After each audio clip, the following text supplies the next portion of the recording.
अपनी परंपरा, अपनी संस्कृति और अपने संस्कारों पर गौरव की अनुभूति करने के लिए हम जानते हैं, हम 25 बरिस 20-25 मेहरारू लेकर दौड़ती हूँ, कभी नहीं आलमबादी कुछ नहीं किया। हाँ, एक आदमी एक चीज है, आलमबदी को ना टिकट दिया जा। एकदम जनता के आह्वान पर ही मैं चुनाव लड़ रहा हूँ, अपनी मर्जी से नहीं लड़ रहा हूँ।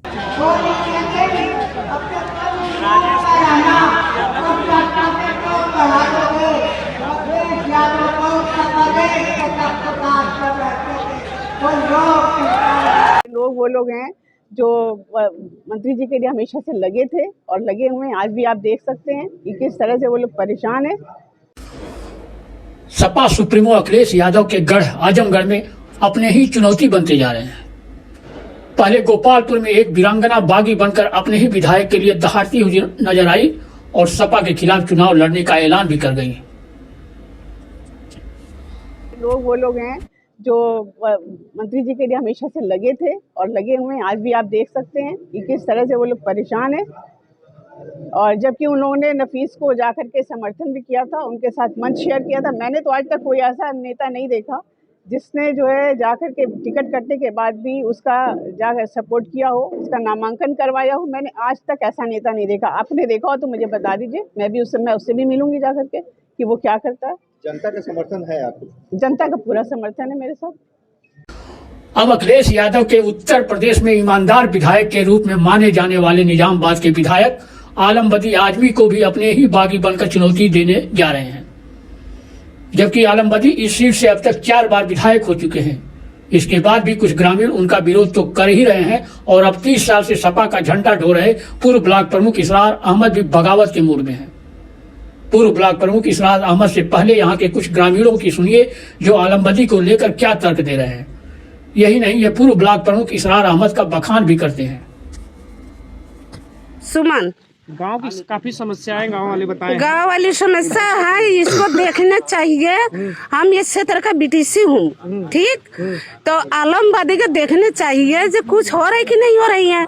कभी आलमबादी इस क्षेत्र में से दिखाई भी नहीं दे रही है। सब लोग कह रहे ईमानदार है, ईमानदार है। ईमानदार किस चीज का है आपसे मैं पूछ रही? नहीं, ईमानदार कुछ नहीं है। हम किसी के दर्जा कोई मर जाते हैं, उसका दर्जा पे आने चाहिए, उनको नहीं आती है तो उनको हम लोग क्या जानते हैं जो है का हमारा क्षेत्र का विधायक है। हम जो है 25 बरिस से वहाँ इस पार्टी में हूँ। इस मंदिर के लिए आलमबदी साहब कुछ किए हैं कि नहीं? नहीं किया, कुछ नहीं किया वो। हम जानते हैं, हम 25 बरिस से 20-25 मेहरारू लेकर दौड़ती हूँ, कभी नहीं आलमबदी कुछ नहीं किया, ठीक है। हम लोग ऐसा चाहिए, आलमबदी को टिकट नहीं मिलना चाहिए। आलमबदी के अलावा कोई भी आए, ओकर अलावा जो है हम लोग से इसरार ठीक है। इसरार गरीब, हम किसी से नहीं डरती है, किसी ने हमें कमा के खिलाते नहीं। हमारा आदमी मर गया, किसी का दर्शन नहीं दिया, समझ गया नहीं। हम अपना काम बताएंगे, हम किसी का नहीं सुनेंगे। क्या किए हैं आलमबदी साहब पे? क्यों नाराज हैं आप? क्यों नहीं रहेंगे? नाराजगी बताइए। नाराजगी बात ये है, कम से कम आप गांव में आइए, कुछ समस्या सुनिए। हमारे ग्राम सभा में लगभग 2000 वोटिंग होती होगी और सपा बसपा की वोट जाता है। 1200-1500 हमारे पोलिंग से हमेशा सपा को वोट जाता है। लेकिन यहाँ के हम लोग मांग कर रहे हैं कि यहाँ से इसरार अहमद जी जो लॉकडाउन में पूरी तरह से निःशुल्क राशन वितरण किए हैं, हर ग्राम सभा में जा जाकर 20-25 गठरी जो जिनसे बनते बना है, उन्होंने आकर दर्शन दिया और कोविड पीरियड में उन्होंने जितनी मदद की है काफी सराहनीय रही। हम लोग इसरार जी की मांग कर रहे हैं और माननीय अखिलेश यादव तक भी बात पहुंच चुकी है। इन ग्रामीणों के बोल से आप समझ गए होंगे कि ये पूर्व ब्लॉक प्रमुख इसरार अहमद के ही समर्थक हैं। ग्रामीणों को आगे करने के बाद अब इसरार अहमद खुद सपा की लुटिया डुबाने के लिए आगे आ गए हैं। इसरार अहमद ने बगावती तेवर दिखाते हुए निर्दल प्रत्याशी के रूप में चुनाव लड़ने का ऐलान भी कर दिया है। वे कहते हैं कि 32 साल समाजवादी पार्टी की सेवा की और निजामबाद की जनता के हर सुख दुख में शरीक होता आ रहा हूं।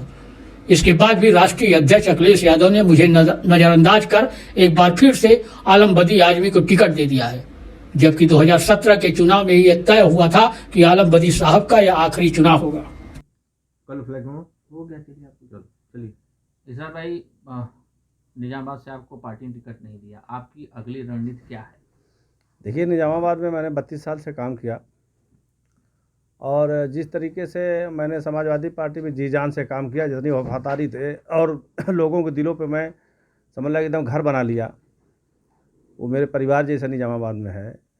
लेकिन तकलीफ इस बात की होती है कि मुझको विधायक जी बनने की बहुत हौसला नहीं थी, टिकट नहीं मिला उसकी मुझे बहुत तकलीफ नहीं है, लेकिन मेरी जनता बहुत ज़्यादा पीड़ित है।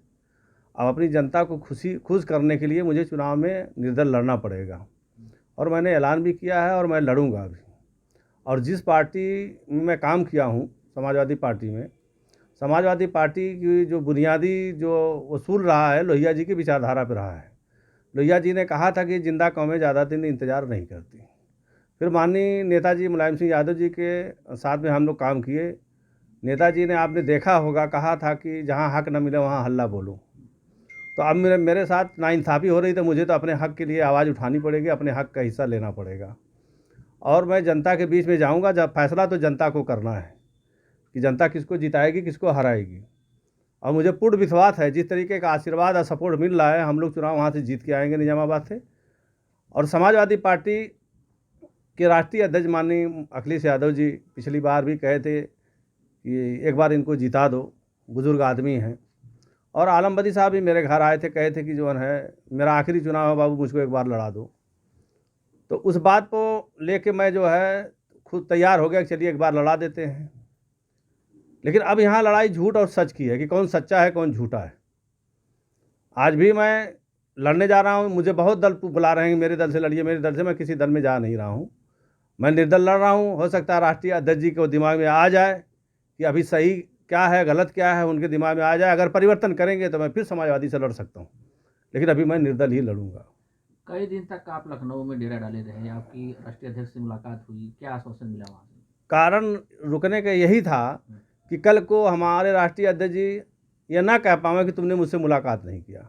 इसलिए लखनऊ में इतनी भीड़ थी, भगदड़ थी, टिकट उकट के लेके लोग मुलाकात नहीं कर पाते थे, कई दिन से पड़े थे। तो मैं दिल्ली गया परसों, कल सुबह मेरी मुलाकात थी। उन्होंने फिर वही जवाब दिया कि एकदम यहाँ और लड़ा दो। मैंने कहा पिछली बार भी कहे थे, अब की बारी भी कहते, मैं अब की बारी लड़ा नहीं पाऊंगा, मैं जा रहा हूँ, मैं कह के चला है। तो अखिलेश जी, सुना है आपने कभी सपा का गुणगान करने वाले पूर्व ब्लॉक प्रमुख इसरार अहमद का बगावती तेवर? हालांकि आजमगढ़ में कई नेता ऐसे भी हैं जो अपनी ही पार्टी से बगावत कर मैदान में तो उतर जाते हैं, मगर इसमें से कम ही ऐसे हैं जो अपनी पार्टी के प्रत्याशी को हरा पाते हैं। कुछ तो पार्टी में रहकर भी टिकट न मिलने पर अपना कैरियर चौपट करते हैं और पार्टी को भी आगे नहीं बढ़ना देना चाहते हैं। उदाहरण के तौर पर मुबारकपुर विधानसभा सीट को लिया जा सकता है। यहाँ आपसी गुटबाजी के चलते ही 30 साल से सपा की साइकिल पंचर ही चली आ रही है। अब देखना यह होगा कि निजामाबाद में समाजवादी पार्टी के लिए बागी बनकर उभर रहे इसरार अहमद क्या गुल खिलाते हैं।